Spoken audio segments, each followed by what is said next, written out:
Cult of the Lamb is a pretty interesting indie game that recently I've been playing, and I've decided to make a video on it, mainly for how pretty interestingly the game actually works, and how the game is probably one of the best combinations of multiple different types of gameplay from the few games I've seen and played. But Cult of the Lamb is basically an indie game where you play as a lamb creating a cult, which makes pretty much sense, and you can tell from the name of the game. But you also have to go around fighting these other cult members and basically attempting to free this massive demon-like creature.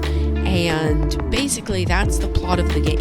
It's a very interesting game. The plot seems pretty simple at first, but it progresses a lot. This video isn't going to have any spoilers for the story, by the way. This is mostly going to be talking about how well the game just integrated every mechanic, and actually the main thing is how it has multiple mechanics in it, and they blend together really seamlessly. So that's basically what we're going to talk about. The first mechanic that we're going to be talking about is the main bulk of it, the cult, the actual making your cult.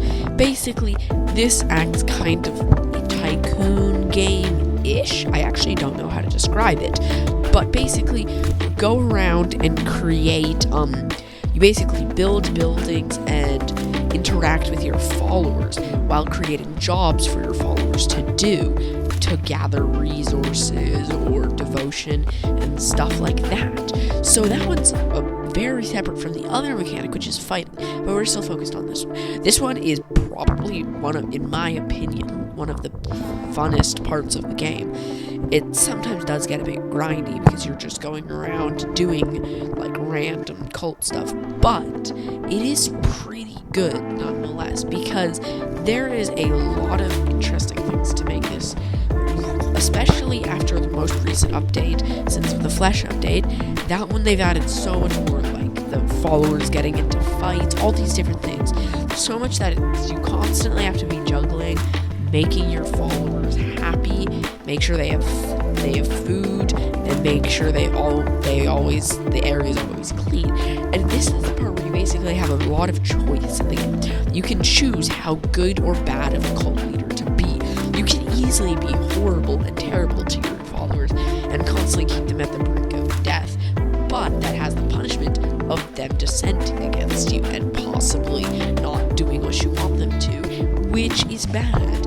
I actually don't know the consequences of this if you actually have too many dissenting followers, because I have not watched anyone else play this game, and I've just played it myself, and I always made sure that there's never any dissenters. So I know there are consequences, but I don't know exactly what they are. But this is a pretty interesting and well-balanced mechanic.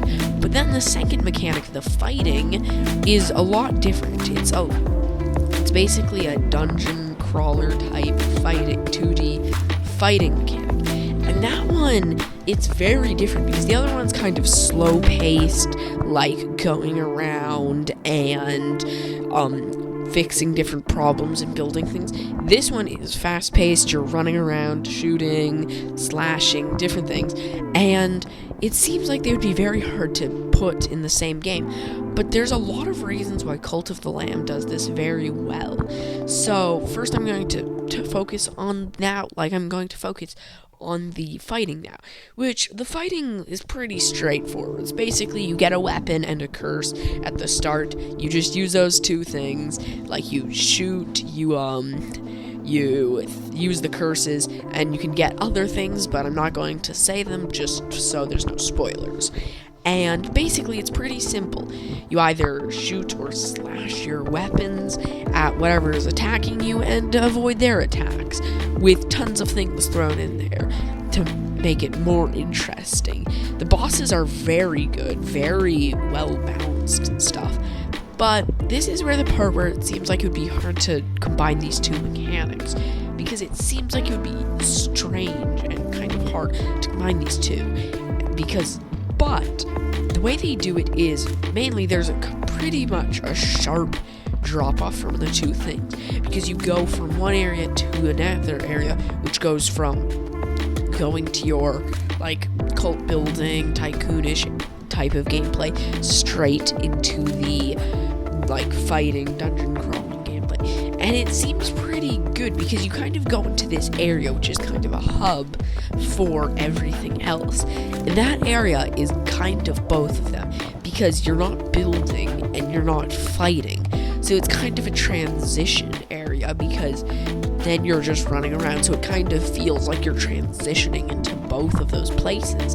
And then once you get into the fighting usually starts out pretty small. So you get more and more used to the fighting. But some of the other things that they did really good with implementing them and kind of combining them is you always get resources from your fighting that you probably need, which is why it's extremely hard to be just completely like sufficient on your just your cult. This was before the Sins of the Flesh update, which is because before your followers would die of old age, but now you can breed your followers and they can have babies before you had to go out and rescue followers. So that has changed a bit, but still most of the time, especially early game, you need to go out. And later parts, you need to fight and get things. And then another way that the tycoon part transitions into the fighting is there's the food. The food that you cook, you can eat it once you've upgraded something, and then get extra hearts, or blue hearts, for when you go into a fight, have more health. And then all the quests around the areas, basically, there's constantly ways that they're integrating getting resources from the fights that help you in the tycoon, and getting quests in the tycoon for the fights. So that's one of the things that makes Cult of the Lamb good. I could probably talk a lot more about the other things that makes Cult of the Lamb so amazing, but this is the main thing I wanted to focus on. But yeah, Cult of the Lamb, it isn't perfect, but it's still a pretty good game. I hope you enjoyed this video. I really liked Cult of the Lamb when playing it, so if anyone who, also, if you're watching this and you want to play Cult of the Lamb, definitely would recommend it. But basically, Cult of the Lamb's a pretty amazing game. Thanks for watching. I hope you liked this video, and goodbye.